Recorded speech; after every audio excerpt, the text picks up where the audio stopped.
Gentili telespettatori, bentrovati dunque. Partiamo con gli aggiornamenti legati al caso nazionale creato da Telepordenone, dal nostro gruppo, da Videoregione, della mancata stretta di mano del sindaco senatore verso una ragazza di colore, la signora Gencri, detta Jenny Obinna Mba, Gencris, chiedo scusa, residente a Concordia Sagittaria. Dunque, c'è stato questo atteso incontro chiarificatore. A dire il vero, la stretta di mano tra il sindaco e la ragazza non è avvenuta subito, ma è avvenuta dopo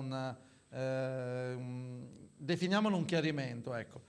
C'erano il vice sindaco Fogliani, gli assessori Tofolo, Gernazzo Bravo, i consiglieri Moro, Zanco, Pizzolito e Matera, il preside Zamborlini, preside del Belli, la professoressa Bellomo, il fratello della signora Mba, Christopher Obin Mba, e il compagno di classe Domenico Zamburlini, che se non sbaglio è responsabile della rete studenti medi di Portogruaro.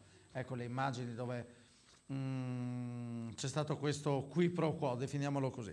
Si è trattato di un incontro di scambio sereno di opinioni in occasione del quale il sindaco ha portato le scuse dell'amministrazione comunale, quindi non sue personali, ma dell'amministrazione comunale, alla signorina Jenkris Mba per l'incomprensione. L'incontro si è concluso in modo propositivo con l'idea di lanciare un progetto che parta dagli studenti per sensibilizzare la cittadinanza sul tema delle ingiustizie sociali.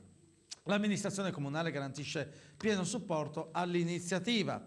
Chiedo alla regia se può mantenere queste immagini, perché siamo riusciti proprio in questi minuti a carpire le prime dichiarazioni della signora Jenkins Mba. Dopo i 18 anni di solito tutte le donne si definiscono signore, anche se non sono sposate. Comunque, al di là di questa quisquiglia, la Jenkins Mba scrive: non ho condiviso il post per criticare o offendere qualcuno, ha scritto su Facebook, volevo solo capire determinate cose, perché io la penso in un modo. Dal video si capiscono tante cose, io vedo chiaramente che il sindaco non mi porge la mano, ma non so per quale motivo, non so se perché sono una studentessa di colore. Bellissimo il rallenti, bravissima la regia, come mi ha definito il giornale. Se è perché non ho tirato più di tanto fuori la mano, oppure se è perché, come dice lei, non si è accorta di me, anche se la cosa mi sembra alquanto strana, in quanto quest'ultima prosegue a dare la stretta di mano anche a gente che la mano ce l'ha in tasca, così ha scritto la ragazza. Il mio pensiero ce l'ho, ma non so perché continuo a giustificare in ogni modo questo gesto, forse perché sono convinta che il razzismo, o come lo vogliate chiamare nel 2015, non dovrebbe esistere più. Questo è il mio pensiero.